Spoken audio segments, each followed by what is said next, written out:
नमस्कार, मैं हूं रश्मि किरण और आप देख रहे हैं इंडिया टाइम 24 न्यूज। जहां अयोध्या में प्राण प्रतिष्ठा का कार्यक्रम चल रहा है तो वहीं पूरा देश राममय हो चुका है। ऐसे में डॉक्टर भगत ने एक शानदार गीत तैयार किया है और खास बात यह है कि गाने के आर्टिस्ट भगत हॉस्पिटल के स्टाफ के लोग ही हैं।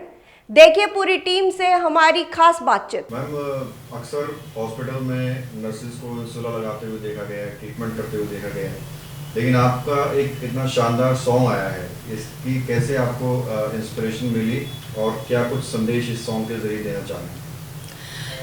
इस सॉन्ग से इंस्पिरेशन तो मेन यही है, हमारे सर डॉक्टर भगत, ये गाना इन्होंने लिखा है और लिखा इन्होंने है और इस गाने में इस तरीके की बातें हैं जिसको सुन के ना आपको खुद लगेगा कि आप अयोध्या ना जाके भी आप अयोध्या चले गए हो। वहाँ की सरयू किनारे रामलला का आना, दीप जलाना, उनका स्वागत करना, खुशी से झूमना, जो आज 22 जनवरी के लिए लोग, अभी 22 जनवरी आई भी नहीं है लेकिन लोग इतने खुश और उत्साहित हैं। तो इसी तरीके से ये गाना हमारे सर भगत सर ने लिखा है, उसे मैंने गाया है और उसे गा के मुझे बहुत खुशी मिली है कि भगवान के नाम पे हम कुछ कर पाए हैं और उनके आने की खुशी को हम इस तरीके से मना पाए हैं, तो ये मेरे लिए बहुत खुशी की बात है। ये आपका फर्स्ट सॉन्ग है, इससे पहले भी आपने गाया है? नहीं, ये फर्स्ट सॉन्ग नहीं है। इससे पहले हमने जन्माष्टमी पे श्री कृष्ण भगवान के लिए गाना गाया था, वो भी डॉक्टर भगत सर ने ही लिखा है। उसके भी आप लिरिक्स सुनेंगे तो मतलब खुद आपको लगेगा कि इतना भक्तिमय वो गीत है कि जिसको सुन के आपको खुद एक आनंद की अनुभूति होती है।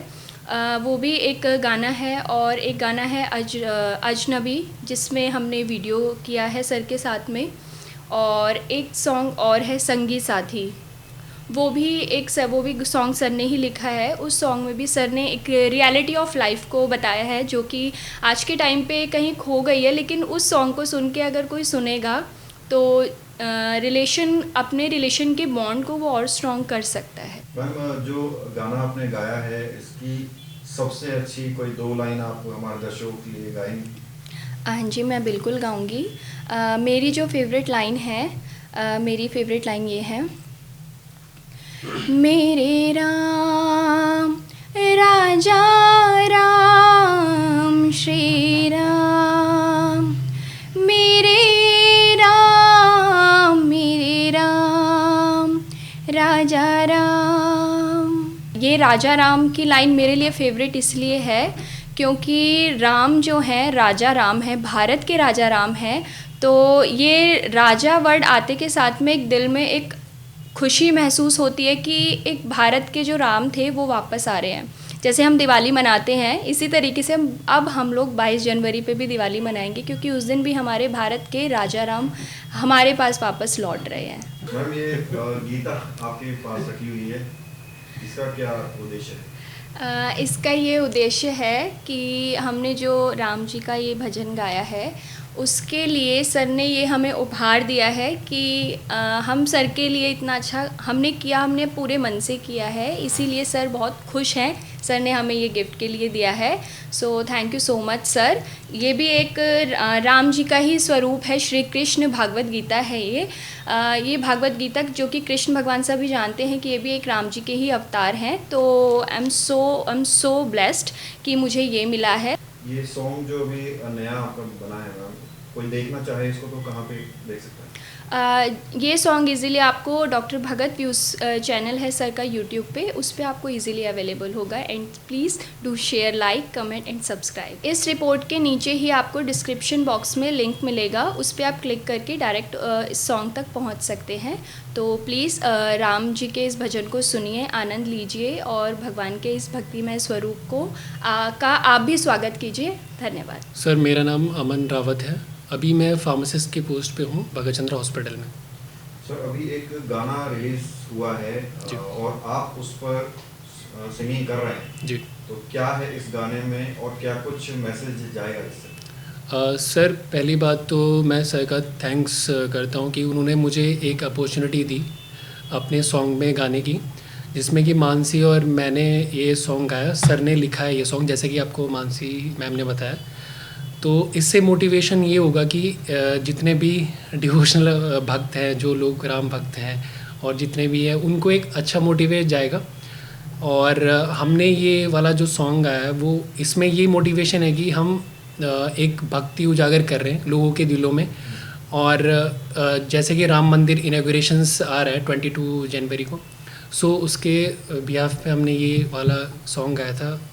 तो कैसा एक्सपीरियंस रहा आपका डॉक्टर सीएम भगत के साथ काम करके? सर बहुत अच्छा एक्सपीरियंस रहा, सर के साथ बहुत कुछ सीखने को मिला है मुझे।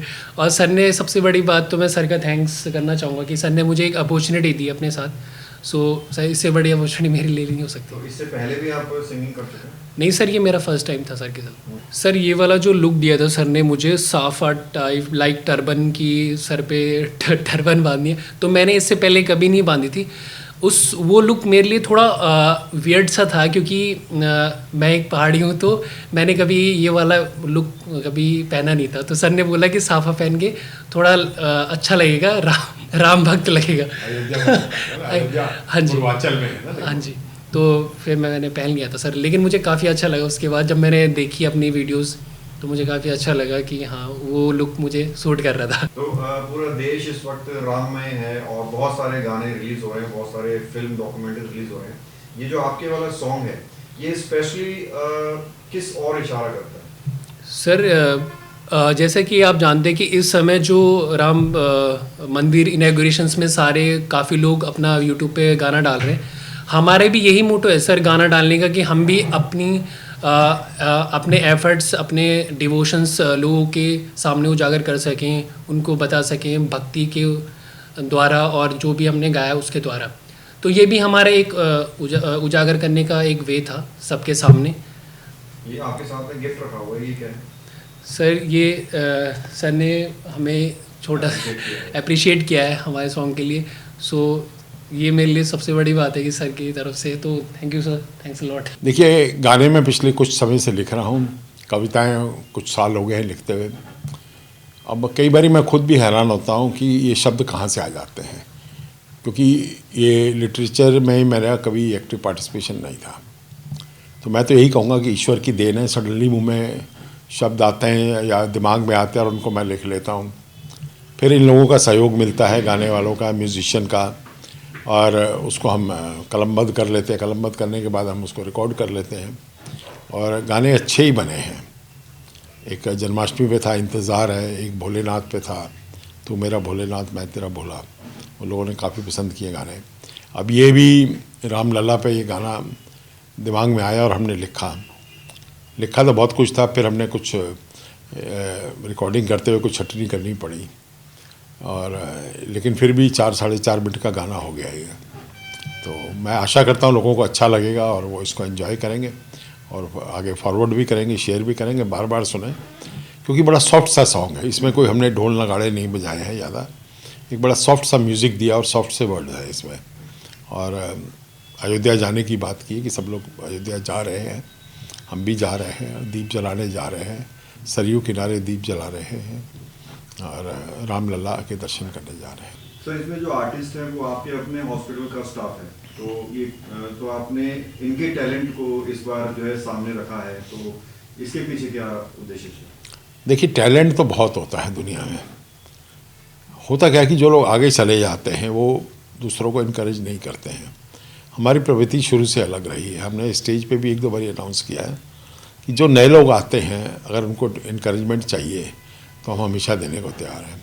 इन लोगों ने भी हमें खुद ही अप्रोच किया था कि हम गाना गाते हैं, और फिर हमने देखा तो अच्छा गाते हैं, तो इसलिए हमने इनको ले लिया। इससे पहले भी कई, ये अमन तो पहली बार ही आया है हमारे साथ गाने में स्टूडियो में, लेकिन मानसी जो है वो कई गाने, 4 गाने रिकॉर्ड कर चुकी है मेरे साथ। राम मंदिर पे कोई मैसेज आप देना चाहेंगे?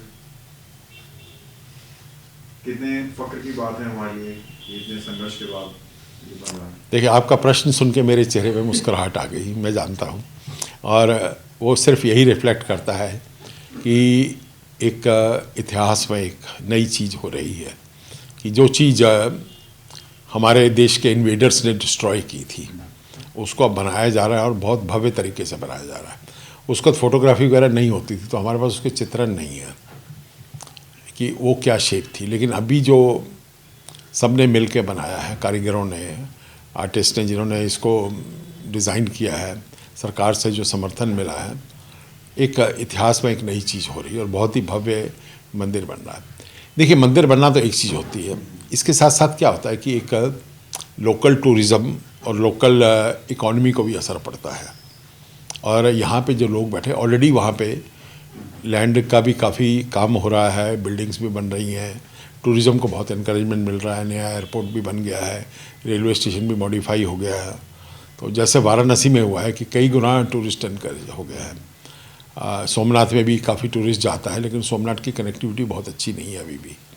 तो मैं आशा करता हूँ कि मोदी जी उस तरफ भी ध्यान देंगे और इस तरह हमारे सभी मंदिरों को, देखिए हम सबका स्वागत करते हैं, सब लोग हमारे साथ हैं, लेकिन देश की जो मूल संस्कृति है, जो सदियों पुरानी है, उसका तो कहीं ना कहीं उसको संभाल के रखना बहुत ज़रूरी था और ये काम हो रहा है तो बहुत अच्छा हो रहा है। मैं तो इसका समर्थन करता हूँ। इस खबर में फिलहाल इतना ही। देश और दुनिया की तमाम खबरों के लिए आप बने रहिए हमारे साथ और देखते रहिए इंडिया टाइम 24 न्यूज़। खबरों से खबरदार रहने के लिए चैनल को सब्सक्राइब करें और प्रेस करें बेल आइकन।